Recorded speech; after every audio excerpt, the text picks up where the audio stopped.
Bonjour à tous et bienvenue sur le plateau de Bonjour chez vous. Aujourd'hui, notre thème du jour est l'évangélisation porte du fruit. Oui, ça porte du fruit, l'évangélisation. Amen. On va faire une petite suite à vendredi dernier, si vous êtes prêts. Vendredi dernier, on a parlé déjà avec toi, Aurélie, de l'évangélisation.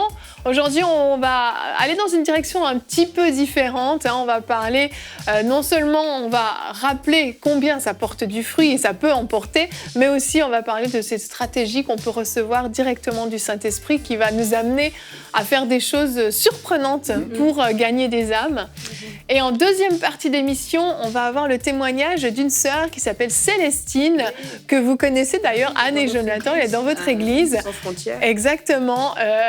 Moi, je l'ai beaucoup aimée, cette sœur. Elle est responsable de l'évangélisation dans son église et puis en fait, elle porte beaucoup de fruits parce que justement, elle est vraiment inspirée du Saint-Esprit. Et elle va parler non seulement de son histoire de conversion, mais aussi des fruits justement que portent les actions d'évangélisation qu'elle mène et c'est super édifiant et ça donne envie en fait de vivre des choses comme ça. Donc un très beau témoignage qu'on découvrira. Elle est très motivante. Elle est très motivante, tout à fait. On découvrira ça en deuxième partie d'émission. Donc Aurélie, si t'es prête, on démarre avec toi sur les chapeaux de roue dans la pensée du jour.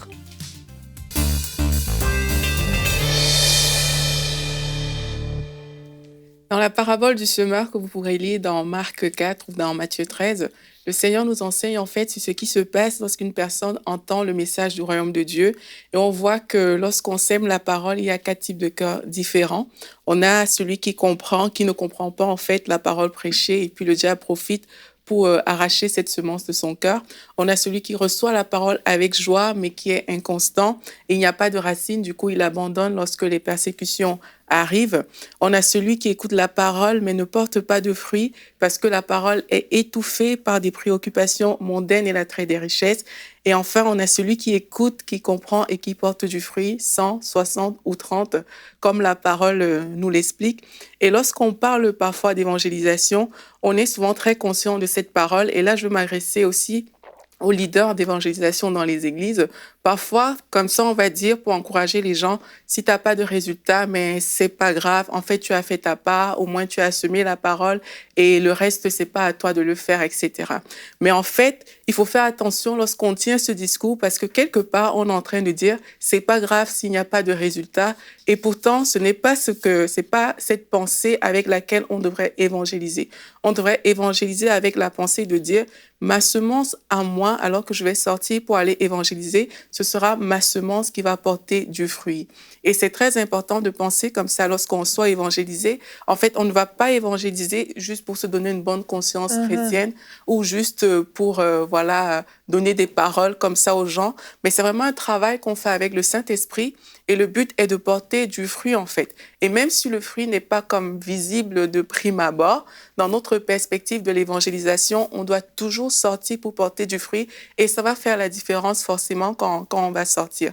Donc, on doit évangéliser avec cette pleine conscience que alors qu'on va parler aux gens, il y a cette parole qui va sortir de nous, qui est inspirée de Dieu, qui va tout simplement faire la différence dans la vie des gens. C'est une parole puissante qui peut convaincre, exhorter, qui a vraiment le potentiel de séparer ce qui est de la jointure, ce qui est de l'âme, comme la parole nous dit. Et c'est possible de le faire en un instant, alors qu'on est en train d'évangéliser par le Saint-Esprit.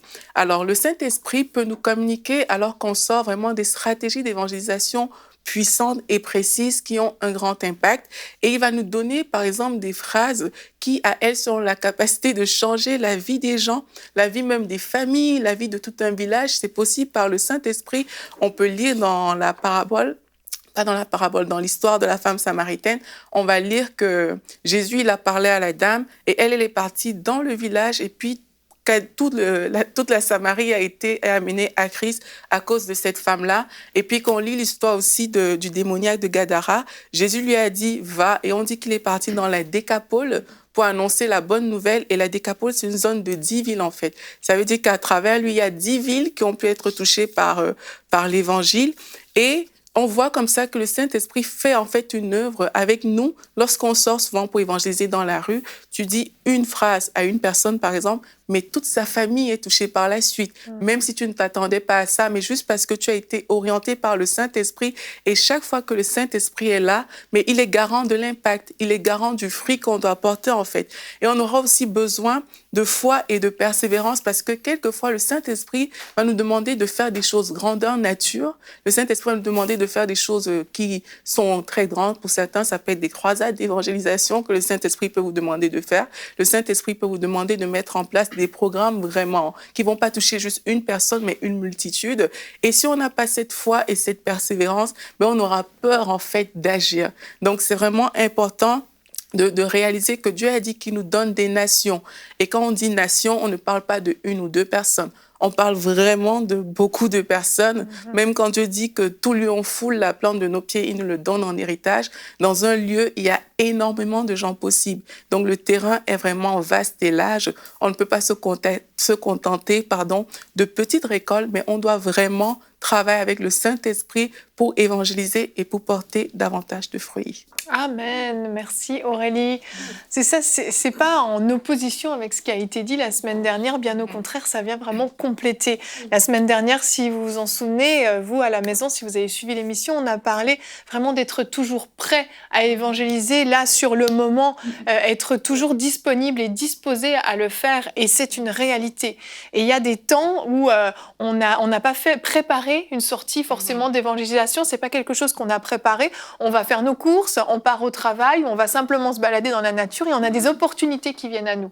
Et ça, c'est important d'être prêt et on peut porter beaucoup de fruits simplement de cette façon-là. C'est un style de vie, exactement. Et il y a aujourd'hui, ce dont on parle, c'est ces temps d'évangélisation qui sont prévus, qui sont planifiés, qui sont conduits même par le Saint-Esprit, où on reçoit, comme tu le disais, justement des directions et où le fruit va être souvent justement plus impressionnant, si on veut. C'est pas que ça veut pas dire que le fruit du one-to-one est petit, absolument pas. Une âme sauvée, c'est extraordinaire. Mais dans ces moments où il y a une stratégie qui est impulsée par le Saint-Esprit, le fruit va être encore plus massif. Et on peut le voir, on a un exemple dans la Bible, dans les Actes, on va voir juste après le baptême du Saint-Esprit des disciples, Actes 2, 41. Ceux qui acceptèrent sa parole furent baptisés et en ce jour-là, le nombre des disciples augmenta d'environ 3000 âmes. Juste en une prédication de la parole. 3000 âmes. Et ça, c'est des moments qui sont extraordinaires et c'est sûr qu'on ne les vit pas tous les jours, mais c'est des moments qui sont tout à fait possibles. Je veux dire, on oublie parfois dans l'évangélisation que pour porter du fruit, la base, c'est la prière. On va laisser parler Célestine tout à l'heure dans C'est mon histoire, mais Célestine, c'est avant tout une femme de prière avant d'être une évangéliste. C'est une femme qui passe beaucoup de temps dans la prière. C'est une femme qui porte du fruit dans la prière. Donc avant de porter du fruit dans l'évangélisation, il va y avoir cette communion, ce cœur à cœur avec Dieu. Et il faut pas oublier que si on va évangéliser, c'est pas comme font peut-être des partis politiques ou d'autres courants d'idées. On va pas faire du prosélytisme pour faire du prosélytisme, parce qu'on veut remplir nos églises ou parce qu'on veut qu'il y ait des gens qui pensent comme nous. Parce que ça, il y a tellement de gens qui le font, c'est pas ça ce que Dieu veut pour nous. Quand on va évangéliser, c'est par amour pour les âmes et parce qu'on a conscience que si ils n'acceptent pas Christ du temps de leur pèlerinage sur terre, ils seront perdus. Ça sera fini pour eux. Et cet amour-là pour les âmes, il ne peut pas venir comme ça en y réfléchissant ou en raisonnant. Cet amour-là est déversé par l'Esprit de Dieu dans nos temps de prière. Amen. Et quand on lit l'histoire de gens qui ont été de grands évangélistes, qui ont fait beaucoup, qui ont porté beaucoup de fruits dans l'évangélisation, c'était des gens de prière, et même certains ont témoigné d'un temps particulier où cet amour de Dieu pour les âmes a été déversé. Il y a eu un avant et il y a eu un après, un jour où il y a eu un déclic, un déversement du Saint-Esprit, où ils ont compris, c'est même pas de la compréhension, où ils ont intégrer cet amour pour les âmes et l'urgence du salut des perdus. Exactement. Et Aurélie, ces temps de prière dont parle Anne, ça fait partie de cette relation qu'on développe, ce partenariat qu'on développe avec le Saint-Esprit. Exactement, Evelyne. En fait, ce qu'on doit aussi comprendre, c'est que vraiment la parole qui fait la différence, c'est la parole de Dieu dans la vie des gens. C'est pas juste qu'on vient, on dit des choses de nous-mêmes et puis ça porte du fruit. Pour porter du fruit, il faut parler la parole de Dieu. Il faut qu'on soit inspiré, en fait, par le Saint-Esprit pour apporter quelque chose de clair qui va faire la différence. Et dans l'intimité avec Dieu, comme Anne a dit, on reçoit des paroles précises concernant des gens. On reçoit des orientations. Dieu, il montre des personnes. Et vraiment, parfois, Dieu va te donner Dieu va te dire de faire une chose, mais même toi, tu n'as pas idée du résultat derrière. Mais le Saint-Esprit, lui, il travaille avec nous, il sait comment on doit s'y prendre, mais on le reçoit dans la prière. Et même, ça va devenir un fardeau, quelquefois, quand le Saint-Esprit nous communique des choses comme ça, et ça va faire la différence. On a, avec un petit groupe avec lequel je suis, il y a une qui avait juste reçu de faire un cocktail et des petites causeries comme ça entre femmes. Et là, une fois par mois, les samedis, comme ça, elle a reçu du Seigneur, on le fait et puis les gens viennent, on parle vraiment juste un témoignage et tout. Et les gens donnent leur vie au Seigneur, comme ça. Et on voit le fruit, en fait. Et il y a même une fois, on l'a fait, c'est tout le monde qui s'est levé pour donner sa vie au Seigneur, toutes les personnes qui étaient venues. Et on voit, en fait, que c'est des choses qui sont inspirées de Dieu. Et c'est parce que c'est inspiré du Saint-Esprit qu'il y a un fruit qui est là et et on sait que ce fruit va durer, en fait, parce que ça vient de l'Esprit de Dieu. Mais c'est dans la prière, c'est dans l'intimité que le Seigneur a révélé ces choses. Donc, c'est dans l'intimité qu'on entretient ce partenariat. C'est dans l'intimité même qu'on reçoit des paroles puissantes pour changer des vies. Oui. Quelquefois, tu es juste devant quelqu'un, mais il y a une parole qui vient. Dans l'intimité, Dieu montre, il donne des paroles de connaissance sur la vie des gens.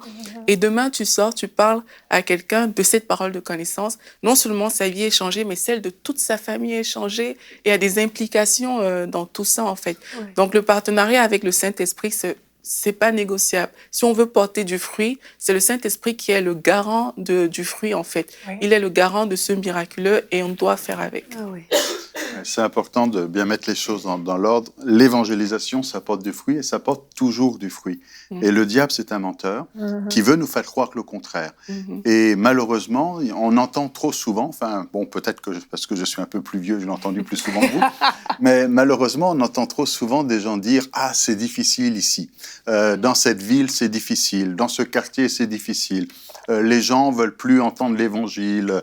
Ça rentre pas. » Et on se retrouve avec cette idée que le diable veut en fait nous mettre en disant c'est pas la peine d'évangéliser parce que le terrain est sec, c'est aride. Alors on entend dire qu'en France c'est difficile, qu'au Québec c'est difficile. C'est toujours difficile quelque part. Et je me souviens dans l'église où j'étais pasteur pendant 13 ans, il y a des gens qui disaient c'est difficile ici. Alors comme si on était dans la ville où c'était le plus difficile de tout le Québec. C'est un petit peu décomplexant de dire ça quand même. Bah oui, comme ça déresponsabilise ou déculpabilise en disant bon, si on voit pas plus de fruits, c'est parce qu'on est dans le lieu où le plus difficile du Québec.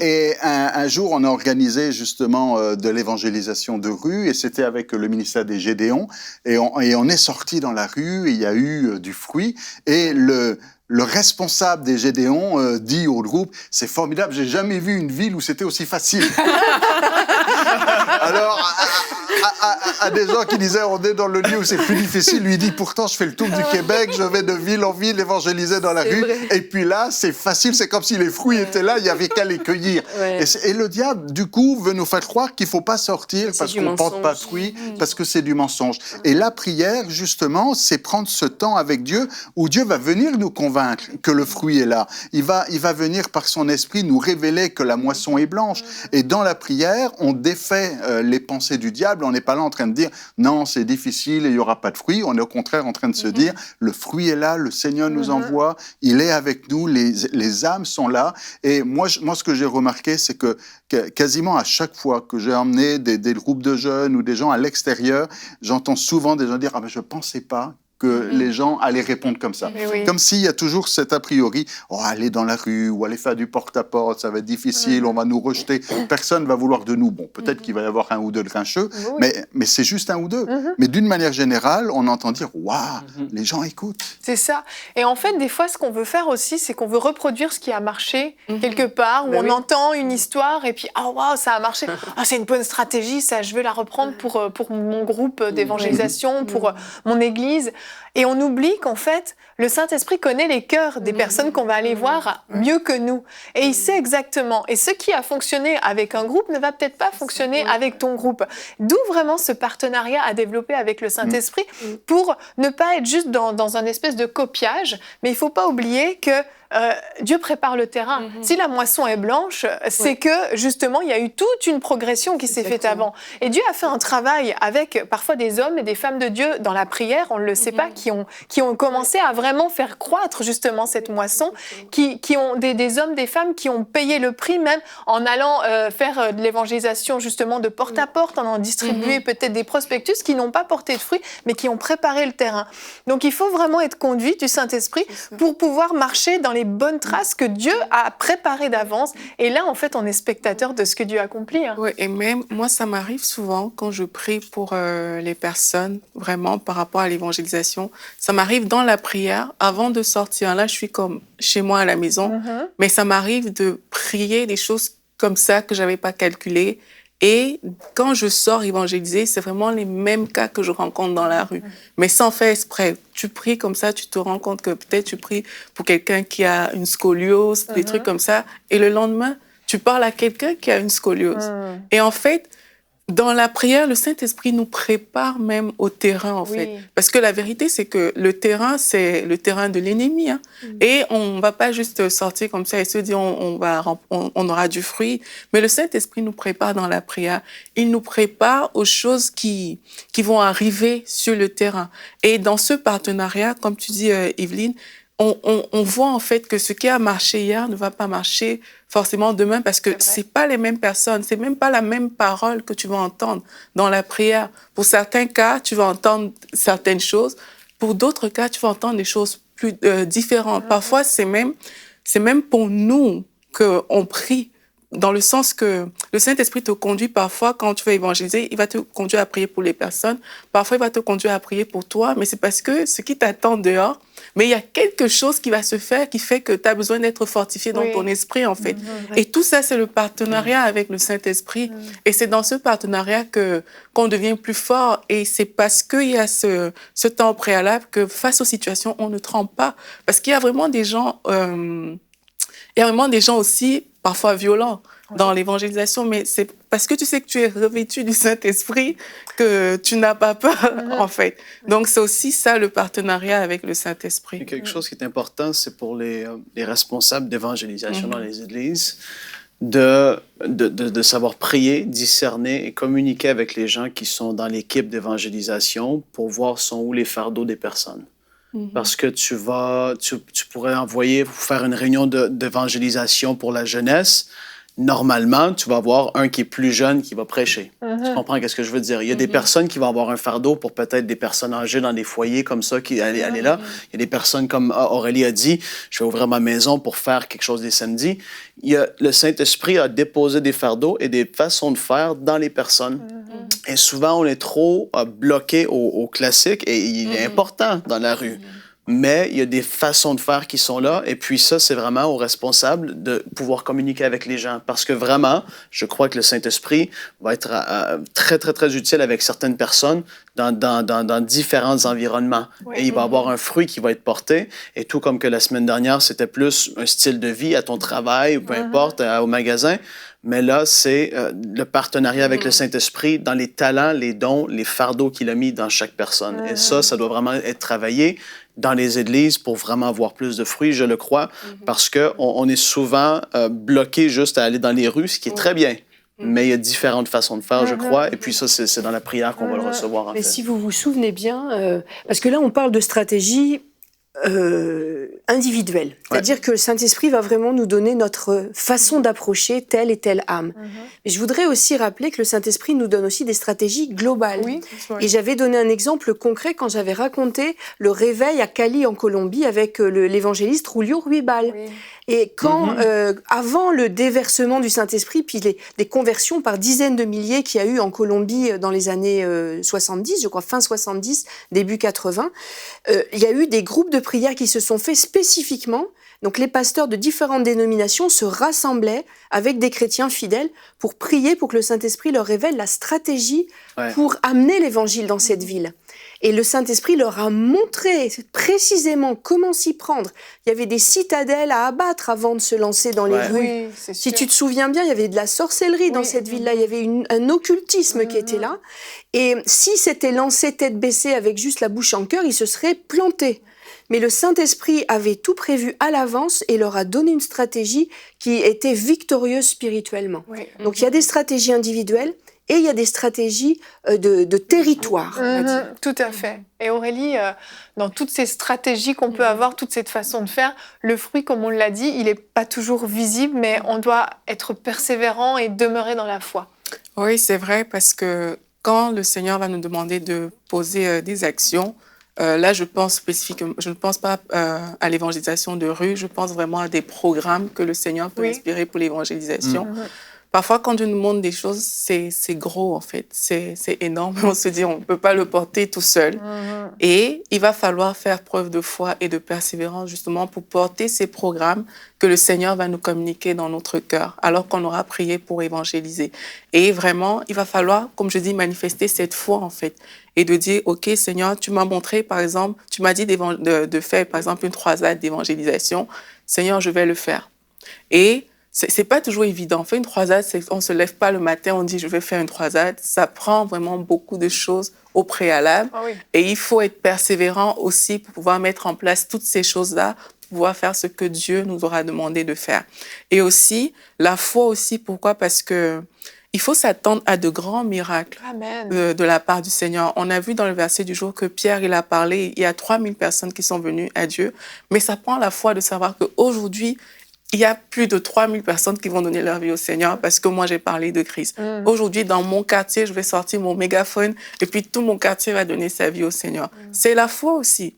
Et ça, le Seigneur nous inspire des choses comme ça, mais il ne faut pas avoir peur. Il faut faire preuve de persévérance. Et si ça n'a pas peut-être fonctionné de prime abord, ça ne veut pas dire que demain, ça ne va pas fonctionner. Donc, chaque fois que le Seigneur nous met à cœur des actions, prenons ça vraiment avec courage et puis faisons ce que Dieu nous demande de faire. Et puis aussi, parce qu'on l'a aussi bien souvent entendu dans beaucoup de témoignages, il y en a qui sont allés, ils n'ont vu pas de fruits, et ils sont peut-être revenus un peu tristes.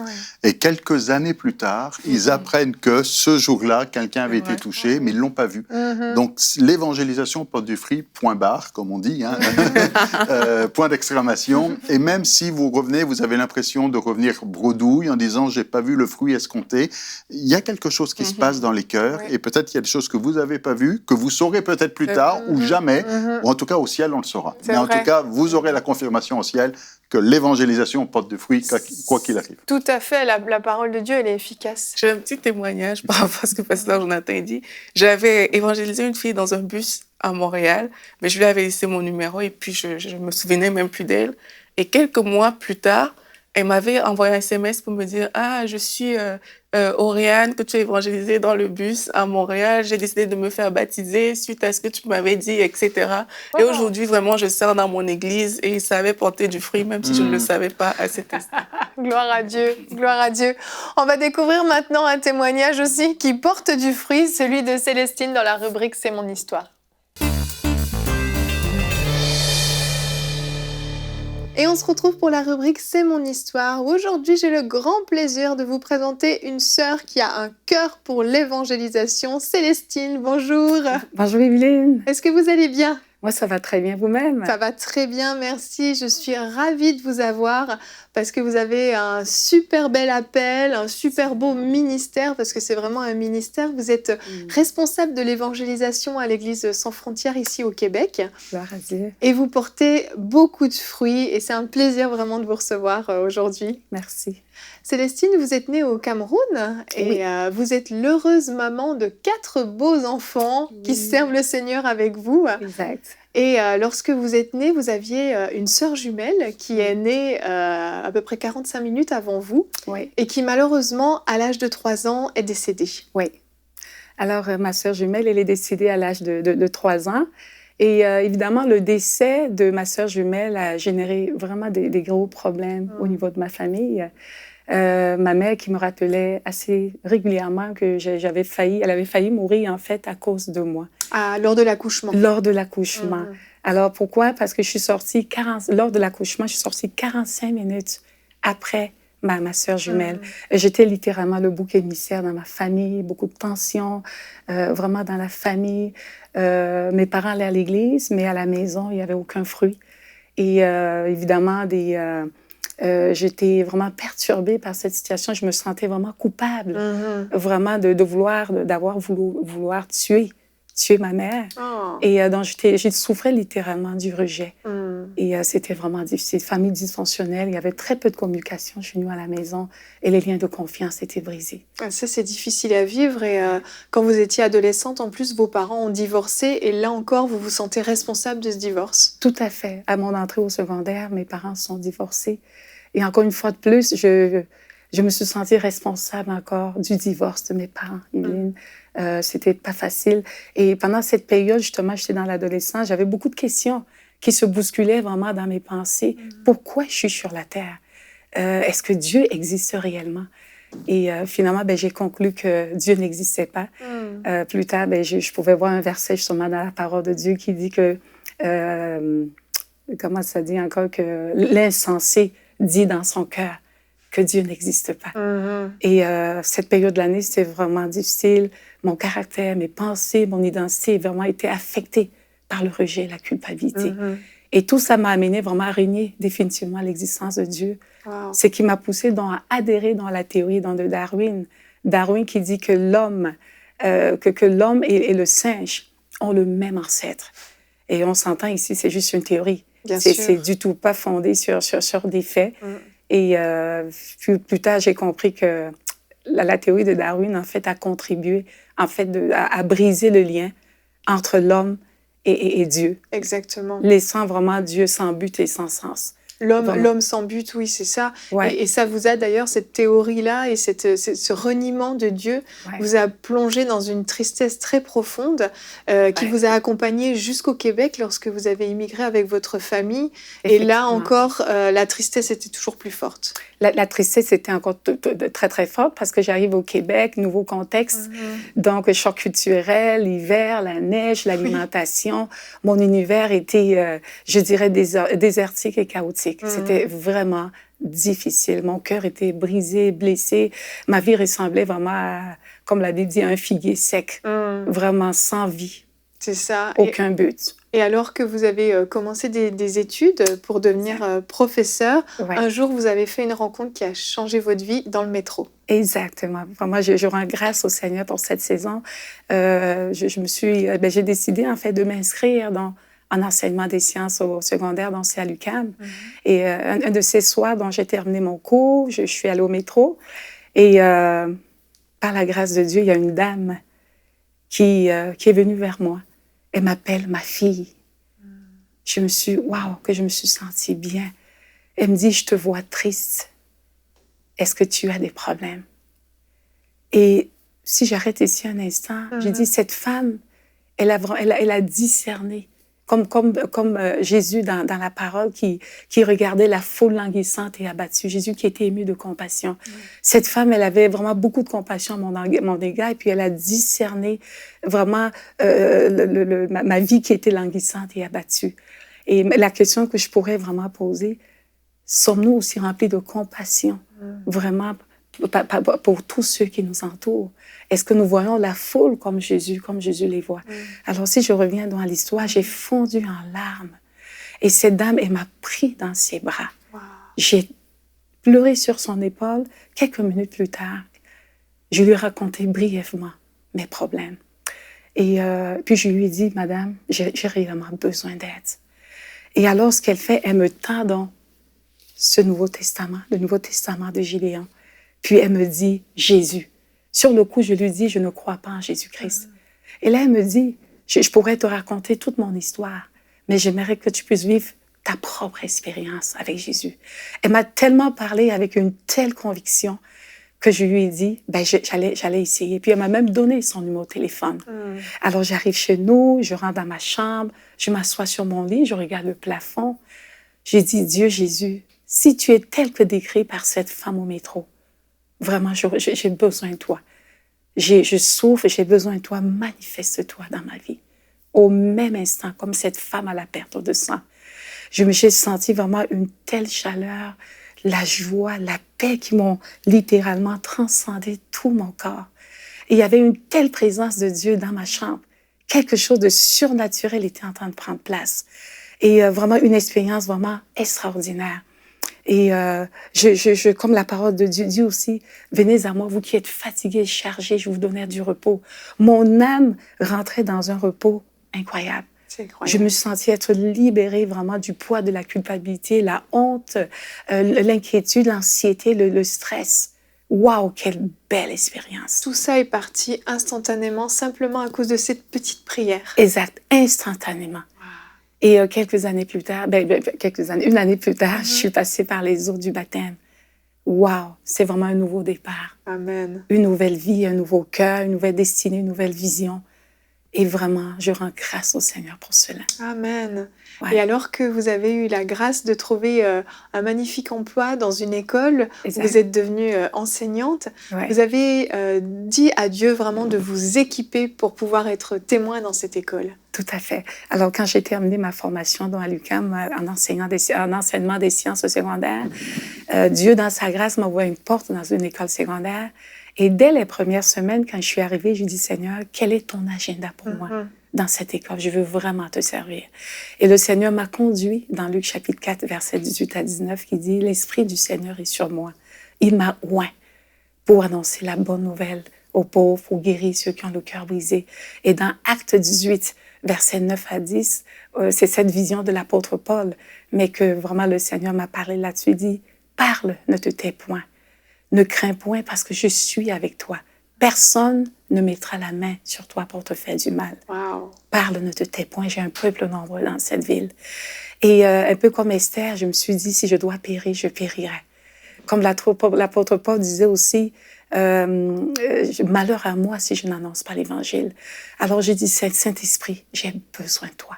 J'ai besoin de ton feu. J'ai besoin de ton zèle. J'ai besoin de ton audace.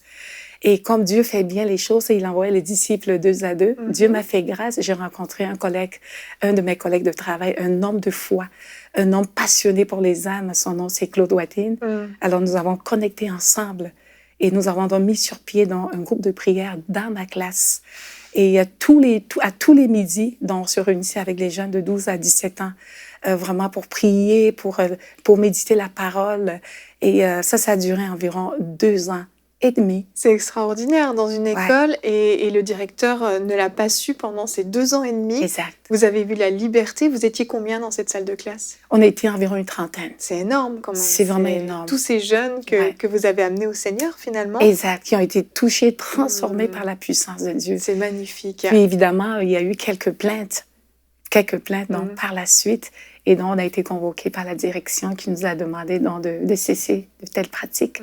Que l'Église ne pouvait pas se retrouver dans une école laïque. Alors, nous avons prié, puis Dieu, dans sa grâce, nous a pourvu un espace à 10 minutes de l'école, au sous-sol d'une église évangélique haïtienne, où on se réunit jusqu'à aujourd'hui à tous les mercredis midi. Tous les mercredis midi, donc ces jeunes viennent, il y en a parfois des centaines qui viennent. Des centaines, 200, 300 jeunes. Vous leur fournissez un repas. Exactement. Et vous priez ensemble, vous les exhortez, c'est ça? Exact. On les exhorte, et évidemment, on touche justement des sujets d'actualité, comme par exemple la sexualité, l'amour de Dieu, plusieurs sujets en fait qui leur tient à cœur.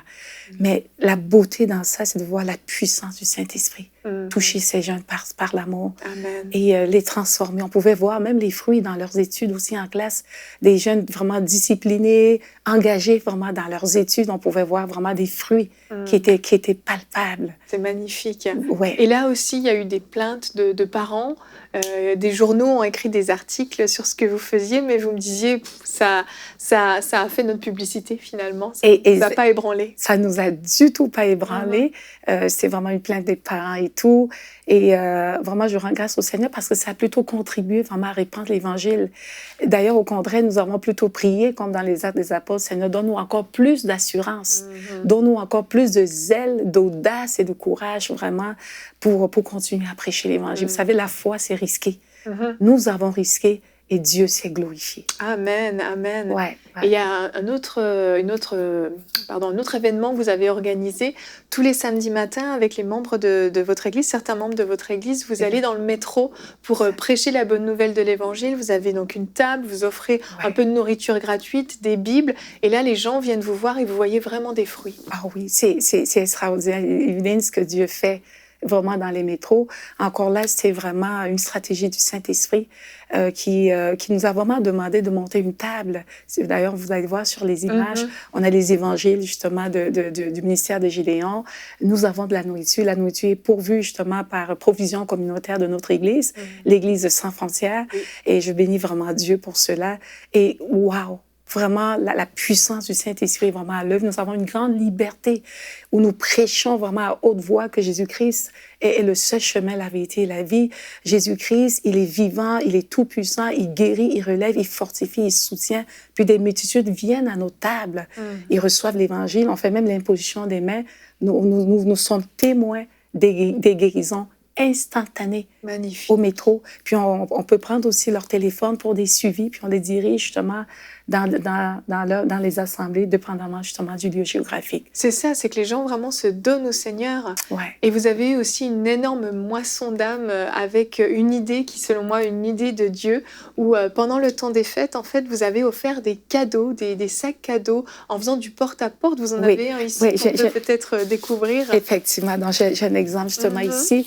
Alors l'idée vient vraiment, c'est la vision du Saint-Esprit, c'est en 2015. Alors que je suis allée justement à un congrès régional de Gédéon à Québec. C'est une formation qui a duré toute la journée. Et Dieu, suite à cette formation, a vraiment déposé dans mon cœur c'est cette forme d'évangélisation stratégique par des cadeaux. Wow, vraiment, on bénit le Seigneur. C'est vraiment, notre but ici, c'est vraiment d'apporter l'Évangile vraiment dans notre communauté, dans notre ville. Et c'est du porte-à-porte. Vraiment, on rencontre les familles dans leur réalité, dans leur souffrance. Ils nous ouvrent la porte, ils nous accueillent dans leur salon, ils nous parlent de leurs problèmes. Et ce qu'on leur dit, en fait, c'est que le cadeau qu'on leur donne, c'est juste quelque chose de symbolique. Mais le véritable cadeau parfait et complet, c'est Jésus-Christ. Et donc, ils reçoivent Christ dans leur cœur. On prie pour différents besoins. Ça peut être besoin d'emploi, besoin de santé. Wow, la puissance du Saint-Esprit, c'est incroyable. Juste l'année dernière, nous avons préparé 927 sacs.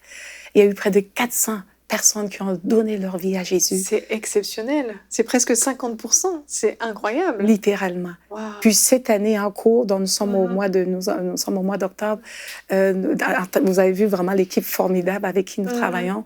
Et on voudrait vraiment préparer 1000 sacs cadeaux pour faire encore du porte-à-porte. Et nous croyons vraiment que le Saint-Esprit va encore se manifester de façon incroyable. Les vies sont touchées par l'amour de Dieu. Vraiment, les gens souffrent. Les gens ont besoin d'être connectés vraiment à Dieu. Amen, amen. Et je vais vous donner quelques minutes, Célestine, parce que vous aviez vraiment à cœur d'encourager des téléspectateurs pour l'évangélisation. Je vais simplement déplacer le sac et je vais vous laisser leur partager votre cœur. Excellent. Merci, Evelyne. Alors, je m'adresse à vous, chers disciples de Christ. Combien c'est important, l'évangélisation. Nous sommes la clé pour libérer la destinée des gens. Nous avons la puissance du Saint-Esprit en nous. Nous sommes la réponse vraiment aux besoins de cette société. Je nous exhorte vraiment d'être des acteurs et non des consommateurs.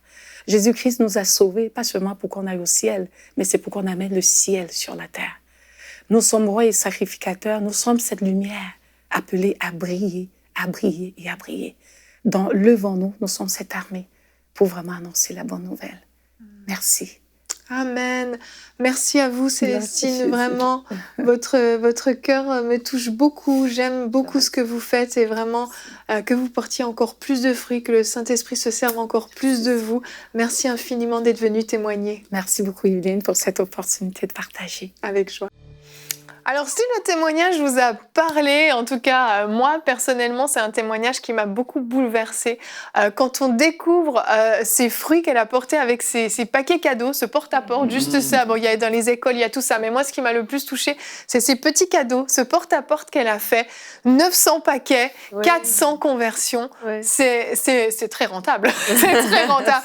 Mais je me dis que cette stratégie était du Saint-Esprit. Amen. C'est certain. C'est clair. Pour porter de tels fruits, c'est que vraiment, ça émane du Saint-Esprit. Et à la maison, je voudrais vraiment vous encourager à la fin de cette émission à chercher justement les directions du Saint-Esprit. Vous êtes peut-être responsable d'évangélisation, vous êtes peut-être impliqué dans un groupe d'évangélisation, ou vous êtes peut-être tout simplement un chrétien qui croit qu'il doit évangéliser, donc un chrétien normal. Et je veux vous encourager à chercher vraiment à développer ce partenariat avec le Saint-Esprit, lui demandant mais quelle est ta stratégie ? Quelle est ta stratégie pour mon quartier ? Quelle est ta stratégie pour mon voisin de palier ? Quelle est ta stratégie pour ma ville ? Et je crois vraiment que Dieu va déverser quelque chose dans votre cœur, une direction précise qui va peut-être vous surprendre, vous paraître complètement folle, complètement surprenante. Mais si c'est la stratégie que Dieu vous donne, c'est qu'elle va porter du fruit. Parce que quand la parole de Dieu est prêchée, les cœurs sont forcément touchés. Il se passe quelque chose. N'oubliez pas que la parole de Dieu est puissante et elle est efficace. Elle transperce les cœurs les plus durs. Donc je veux vraiment qu'à la fin de cette émission, nous ayons tous ce réflexe d'aller demander à Dieu, déverse ton amour pour les perdus dans mon cœur et donne-moi la stratégie pour porter du fruit. Donc peut-être que vous allez passer votre week-end à aller parler du Seigneur ou simplement à chercher la face de Dieu à la maison, mais en tout cas je vous souhaite de passer un merveilleux week-end dans la présence de Dieu et on se retrouve la semaine prochaine pour de nouvelles émissions de Bonjour chez vous.